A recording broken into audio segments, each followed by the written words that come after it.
দেখলাম, কিন্তু মালদার পুকুরিয়ায় যেটা রাজ্যের বিরোধী দলনেতা শুভেন্দু অধিকারী সোশ্যাল নেটওয়ার্কিং সাইটে ভিডিও পোস্ট করেছে, কারণ সেখানে তৃণমূল কংগ্রেস নেতার বিরুদ্ধে সরস্বতী পুজোয় বাধা দেওয়ার অভিযোগ উঠছে, যে কারণে ওসি তিনি সাধারণ মানুষের উদ্দেশ্যে বলছেন যে রাত জাগুন, রাত জেগে পাহারা দেন। সেখান থেকেই রাজ্যের বিরোধী দলনেতা শুভেন্দু অধিকারী তিনি প্রশ্ন তুলেছেন যে সাধারণ মানুষ রাত জেগে যদি পাহারা দেয় তাহলে পুলিশ প্রশাসন কি করবে। পুলিশ প্রশাসনের ভূমিকা নিয়ে প্রশ্ন তুলেছেন রাজ্যের বিরোধী দলনেতা শুভেন্দু অধিকারী। তিনি বলছেন পুলিশ কি করবে, পণ্যবাহী গাড়ি থেকে কি তোলা আদায় করবে, এই ধরনের প্রশ্ন ছুড়ে দিয়েছেন শুভেন্দু অধিকারী। সাউন্ড বক্স আছে সেটা বাজাবেন, এবং সব থেকে গুরুত্বপূর্ণ প্রত্যেক পুজো কমিটিকে বলা হয়েছে যে আপনারা রাতের বেলায় মণ্ডপ ফাঁকা ছেড়ে দেবেন না। সাউন্ড বক্স আছে সেটা বাজাবেন।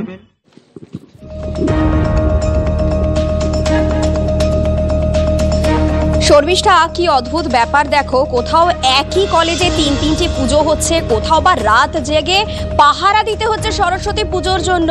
ভাবা যায় এ কোন বাংলা?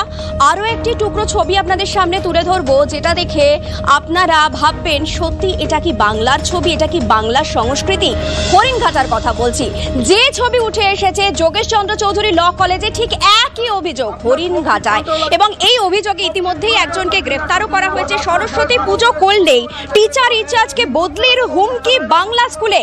বাধা দেওয়ার অভিযোগ উঠেছিল খোদ শাসক দলের বুথ সভাপতির অনুগামীদের বিরুদ্ধেই। ঘটনাস্থল হরিণঘাটার নগরুখরা গোলজাঙ্গা প্রাথমিক বিদ্যালয়।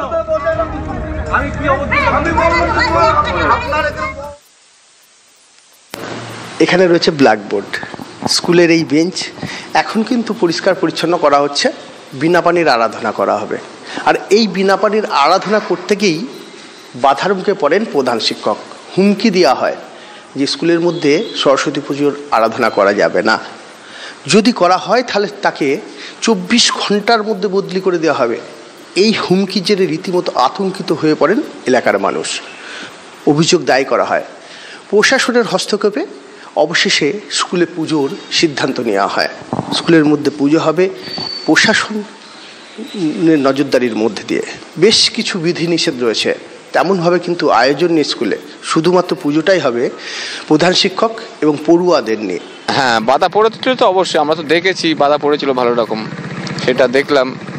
এই নতুন করে পুজো হচ্ছে, আমাদের একটা উদ্যোগ যে আমরা দেখব পুজোটা, বাচ্চারা দেখবে, তাই এসছে।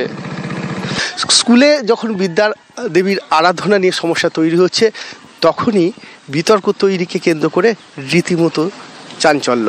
প্রশাসন এলাকায় পুলিশ পিকেট বসিয়ে দেওয়া হয়েছে যাতে নির্বিঘ্নে পুজো সম্পন্ন করা হয়। স্বাভাবিকভাবেই এই প্রশ্ন উঠতে শুরু করেছে যে তাহলে বিনা পানির আরাধনা করতে গিয়েও প্রশাসনের নজরদারি থাকবে, প্রশাসনের অনুমতি নিতে হবে, এবং প্রশাসনের বিধিনিষেধ মেনেই তবেই কি বিনা পানি দেবীর আরাধনা করতে হবে। নদিয়া থেকে ক্যামেরা তুষার সাথে মতো কুণ্ডু, TV9 বাংলা। অভিযুক্ত তৃণমূল